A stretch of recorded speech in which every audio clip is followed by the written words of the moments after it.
नमस्कार, आप देख रहे हैं रायशुमारी और मैं हूं ऋतुबिष्ट। और आज हम पहुंचे हैं उत्तराखंड के हरिद्वार में। धामी सरकार के 4 साल पूरे हो चुके हैं। 4 साल में जो कामकाज यहां पर किया है, जिस तरह की उपलब्धि सरकार की यहां पर रही है, उसको बताने के लिए यहां पर आज हमने देखा कि अमित शाह पहुंचे हैं और बिगुल फूंका गया है। यहां से 2027 के विधानसभा चुनाव का शक्ति प्रदर्शन एक तरीके से हम कह सकते हैं कि यहां पर आज दिखाया गया है। 1.25 लाख से ज़्यादा हम कह सकते हैं कि यहां पर हमने जनसंख्या को देखा। लोग आ रहे हैं और बतला रहे हैं कि किस तरह से जो प्रदेश में सरकार है, बीजेपी की जो सरकार है, जो धामी सरकार है, वो किस तरह से काम कर रही है, किन किन अहम मुद्दों को लेकर काम किए जा रहे हैं। हमारे जिस हिसाब से हमारे मोदी जी का आशीर्वाद उत्तराखंड के ऊपर है, पुनः भारतीय जनता पार्टी की सरकार बहुमत से आएगी और हम सभी लोग उत्तराखंड के सर्वांगीण विकास के साक्षी बनेंगे। धामी जी ने बहुत अच्छे काम करे हैं और विरोध वाले तो बोलते ही हैं सण, उनसे बोलने से कोई फर्क नहीं पड़ता है। लेकिन तीसरी बार धामी जी के माध्यम से, उनकी मेहनत से तीसरी बार हमारी भारतीय जनता पार्टी की सरकार बनेगी। 53 इंजन की सरकार इस बार देखना होगा। बीजेपी आएगी और कौन आएगा? काम जो करेगा वही की जनता उसी को जिताएगी भाई। धामी जी बढ़िया कर रहे हैं सर, कमल का फूल आएगा। उत्तराखंड में धामी जी के नेतृत्व में सरकार दोबारा बनने जा रही है और बहुत अच्छे नेतृत्व से बनेगी, इसमें हमें कोई शंका नहीं है। और अपने आप में ये खुद समझिए कि अमित शाह का हरिद्वार में यहाँ पर पहुँचना और धामी सरकार के जब 4 साल पूरे होते हैं तो उनकी उपलब्धियों को बतलाना कितना अहम यहाँ पर माना जा सकता है जब केंद्र गृह मंत्री अमित शाह यहाँ पर पहुँचते हैं, क्योंकि उन्हें एक तरीके से बीजेपी का चाणक्य कहा जाता है कि जो पूरी रणनीति है चुनावों को लेकर, चाहे वो केंद्र के चुनाव हो, चाहे वो विधानसभा चुनाव हो, तो बनाई जाती है। और उनकी हामी ये बतलाती है कि आज धामी सरकार जिस तरह से सफल रही है, अब 1 साल का समय है चुनाव में, लेकिन उससे पहले उनकी मौजूदगी बता रही है कि औपचारिक तौर पर जो ऐलान है वो 2027 के चुनाव का यहाँ पर कर दिया गया है। 4 साल के अंदर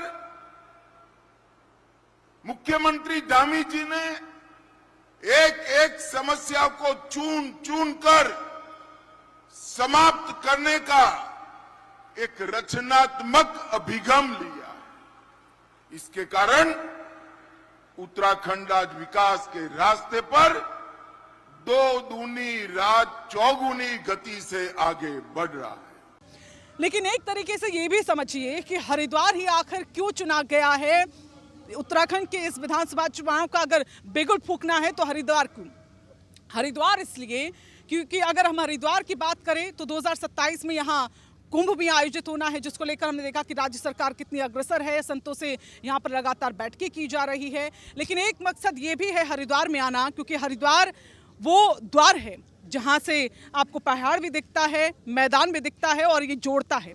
और इसके बाद अगर हरिद्वार के हम इस विधानसभा क्षेत्र की बात करें तो 11 विधानसभा यहाँ पर हैं, लेकिन 2022 के अगर नतीजों की बात हम अगर कर ली जाए तो 3 सीटें, महज 3 सीटें, जिससे बीजेपी को संतुष्ट करना पड़ा था। लेकिन अब ये कहा जाता है और ये अमूमन देखा भी गया है, चाहे वो उत्तराखंड के ही चुनाव क्यों ना हो या किसी और राज्य के चुनाव क्यों ना हो, जहां पर बीजेपी कमजोर पड़ती है, जहां पर बीजेपी को कम आंका जाता है, जहां पर बीजेपी के जो अंक गणित है वो कहीं ना कहीं कमजोर पड़ जाते हैं, वहां पर बीजेपी एक बार फिर से अपने आप को मजबूत करती है।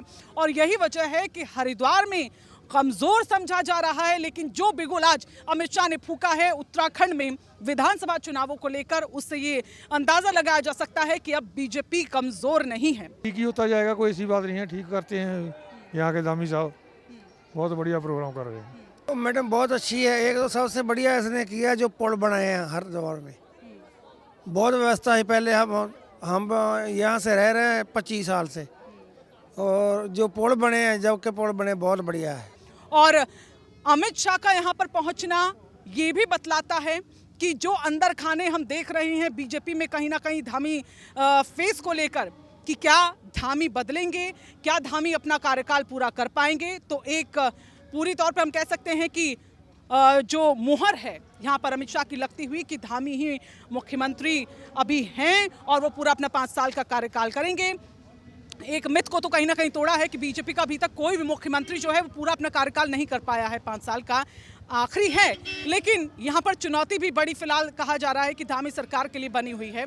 लेकिन ये देखना होगा कि आने वाला वक्त किस तरह से बताता है। अंदरूनी त्रुटि, अंदरूनी मनमुटाव की बातें समय समय पर आती हुई, लेकिन जब जब ऐसे दिग्गज चेहरे, केंद्र से चेहरे जब प्रदेश में आते हैं तो वो बतलाते हैं कि धामी कमज़ोर नहीं है और धामी जिस तरह की रणनीति प्रदेश के लिए बना रहे हैं, चाहे वो यूसीसी को लेकर हो, चाहे वो हम भू कानून को लेकर हम देखें, लैंड जिहाद, लव जिहाद को लेकर जिस तरह से एक्टिव मोड में आ रहे हैं, वो बतलाता है कि धामी अभी जो कर रहे हैं, जिस फॉर्मेट में वो चल रहे हैं, वो बखूबी चल रहे हैं। बधाई देना चाहता हूं धामी जी को।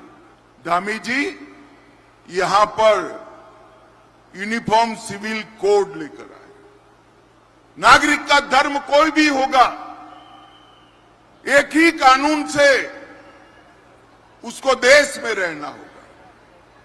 और उत्तराखंड हमारा देश भर में यूसीसी को लागू करने वाला पहला राज्य बना है, पहला राज्य। और ये यूसीसी ही जनसांख्यिकी में जो अप्राकृतिक वृद्धि है, ये अप्राकृतिक वृद्धि को रोकने का काम भी यूसीसी ही करने वाली है। और मोदी जी ने जनसांख्यिकी के बदलाव के लिए एक हाई पावर कमेटी भी बनाने का निर्णय किया है। कुछ ही दिन में वो कमेटी अपना काम शुरू कर देगी। लेकिन ये कहना गलत नहीं होगा कि अभी 1 साल का समय लगभग बचा हुआ है। अब ये देखना होगा कि क्या वो इस 1 साल में उन तमाम चुनौतियों को पार पाते हैं, जिसको लेकर अंदर से भी यहाँ पर मनमुटाव है और कहीं ना कहीं भारी तौर पर जिस तरह से देखा जाए कि विपक्षी पार्टियां भी यहाँ पर जोर आजमाइश कर रही हैं।